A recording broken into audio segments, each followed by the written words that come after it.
Welcome to the సహస్రదళ కమలం meditation channel. ఈరోజు మనం భగవద్గీతలో 4వ అధ్యాయానికి వెళ్తాం. 4వ అధ్యాయంలో మనకి జ్ఞానానికి సంబంధించిన విషయాలు ఉంటాయి. 2వ అధ్యాయము సాంఖ్యయోగానికి సంబంధించింది. 4వ అధ్యాయము జ్ఞానయోగము. దీంట్లో కొన్ని ముఖ్యమైన శ్లోకాలు తెలుసుకుంటాం. ఈరోజు గురువారం నవంబర్ 14th. సాయిబాబా ఏం చెప్పాడు? శ్రద్ధ, సబూరి అని చెప్పాడు. శ్రద్ధ అంటే ఏంటి? సబూరి అంటే ఏంటి? శ్రద్ధ అంటే ఆధ్యాత్మికత విషయాల పట్ల శ్రద్ధ ఉండాలి. ప్రాపంచికత విషయాల పట్ల సబూరి అంటే ఓపిక ఉండాలి.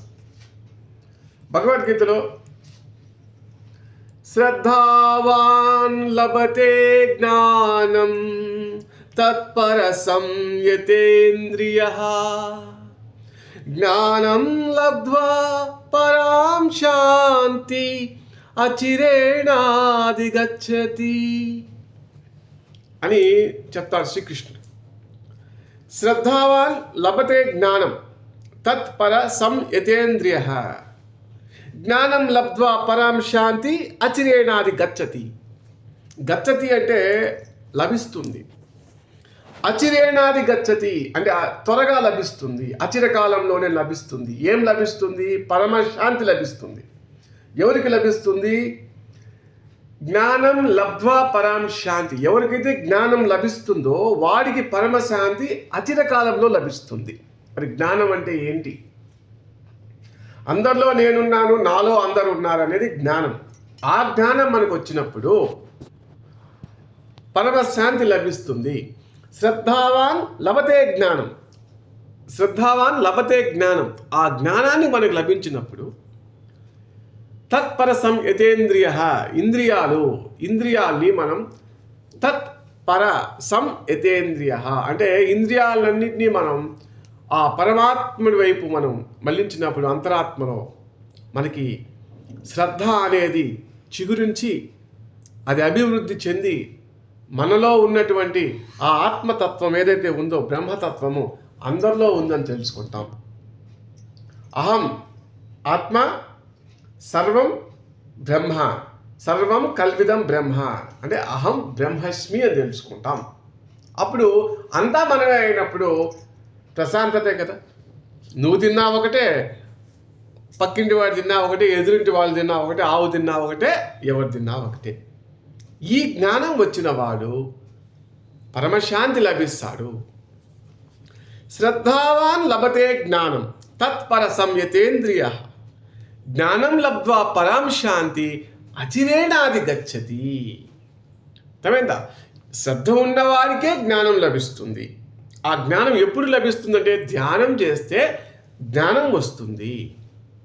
కాబట్టి ఉన్న జీవితంలో చక్కగా రోజు 30 నిమిషాలన్నా కళ్ళు మూసుకొని నోరు మూసుకొని ఆ ముక్కులో జరిగే శ్వాసను గమనిస్తూ ఉంటే మనకి అంతా ఒకటే కదా అని అవగాహన అనుభవంలోకి వస్తుంది. మనకి ఇంత జ్ఞానం రావడానికి గురువు, సజీవంగా ఉండే గురువు దొరకడం మహా అద్భుతం. మా జన్మ ధన్యం. మా సజీవంగా ఉండే గురువు దొరికినాడు బ్రహ్మర్షి పత్రిజీ. ఆయనకు ఎన్నో సేవలు, ఆయనతో నడిచి ఆయన దగ్గర ఎన్నో విషయాలు తెలుసుకొని మేము 30 సంవత్సరాలు ఆయనతో సావాసం చేశాం. ఆయన ఇప్పటికీ మమ్మల్ని మలుస్తూనే ఉన్నాడు.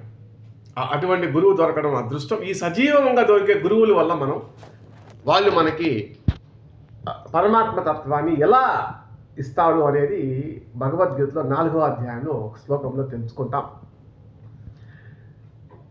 తద్విద్ధి ప్రణిపాతేన పరిప్రశ్నేన సేవయాం ఉపదేక్షంతి తే జ్ఞానం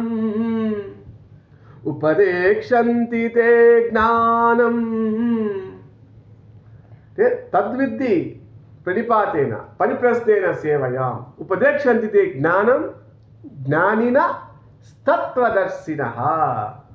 అంటే ఏ గురువునైతే నువ్వు అడుగుతావో ఆ గురువు తత్వదర్శినః అంటే ఆత్మతత్వాన్ని ఆయన దర్శనం చేసుకొని ఉంటారు. నువ్వు పోయి గురువుని అడుగుతావు. ప్రణిపాతేన ప్రణిపాతేన అంటే ప్రణామాలు చేయాలి.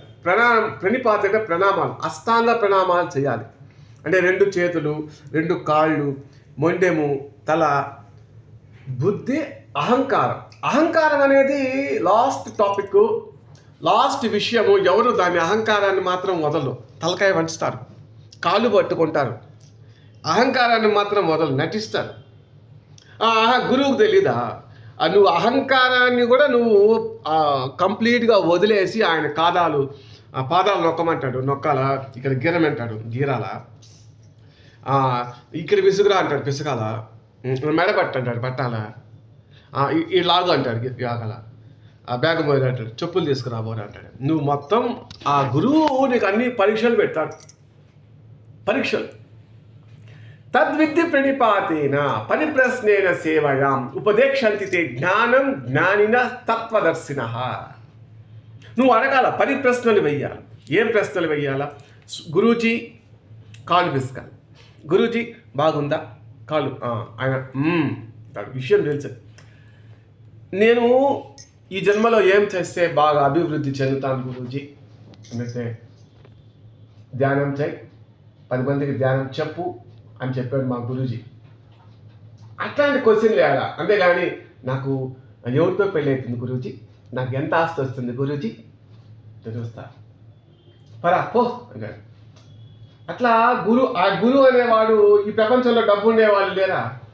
కొన్ని లక్షల మంది ఉంటారు డబ్బు సంపాదించటం. దాని గురించి ఆయన దగ్గరికి పోవాలా? ఆయన దగ్గరికి పోతే ఏం అడగాల? ఆ భగవంతుని ఎలా చూడాలా? ఎట్లా ఎట్లా నేను ఎదగాల? సాయిబాబా అంత గొప్ప గురువు ఎలా అవ్వాలి? ఇట్లాంటి క్వశ్చన్స్ అడగాలి. 10 ప్రశ్నలు అంటే ఇది. 10 అంటే పరమ ప్రశ్నలు వెయ్య. నాకు ఉద్యోగం వస్తుందా? అందమైన పెళ్ళాం వస్తుందా? వాళ్ళు 10 కోట్ల కట్నం ఇస్తారా? ఇట్లాంటి క్వశ్చన్స్ గురువు దగ్గర అడగకూడదు. కాబట్టి తద్విద్య ప్రణిపాతేన పరిప్రశ్నేన సేవయాం అంటే సేవలు చేయాలి, ఊరికే కాదు. భుజాలు నొప్పిగా ఉంటాయి, నొక్కాలి, ఆ వేళ్ళు లాగాలి, ఏళ్ళు లాగి ఈ తల పట్టాల నొప్పి. అందరితో ఇట్లా వాటి క్వశ్చన్స్ అన్ని తలకాయ వాసిపోయి ఉంటుంది, చెమటలు పట్టాలి. మా గురూజీ నేను కట్టి తుడిసేవాడు. అంత బాగా చూసుకుంటే ఆయన ఎప్పుడో ఒకసారి మన పక్క అట్లా ఆయన చూపు పడుతుంది. ఆయన దృష్టిలోకి మనం వెళ్తే వాళ్ళు మలుస్తారు. మనం ఒక పక్క చేయి పట్టుకొని పైగా మట్టితో మలిచి చక్కగా తయారు చేస్తారు. అట్లా భౌతికమైన గురువు నాకు పత్రిజీ, గైడు నాకు ఎప్పుడు నా పక్కనే ఉండి నాకు అన్ని చూసుకునేవాడు సాయిబాబా. కాబట్టి మనం ఈరోజు భగవద్గీతలో ఈ ముఖ్యమైన శ్లోకాలు 2 తెలుసుకున్నాం. ఇట్లా 4వ అధ్యాయం అంతా జ్ఞానానికి సంబంధించి ఉంటుంది. మనం ఇంకా నెక్స్ట్ వీడియోస్లో మనం ఇంకా తెలుసుకుంటాం. మీరు సహస్రదళ గమనం ఈ మెడిటేషన్ ఛానల్ని చూడండి. భగవద్గీత గురించి మంచి క్లారిటీ ఉంది. Thank you so much.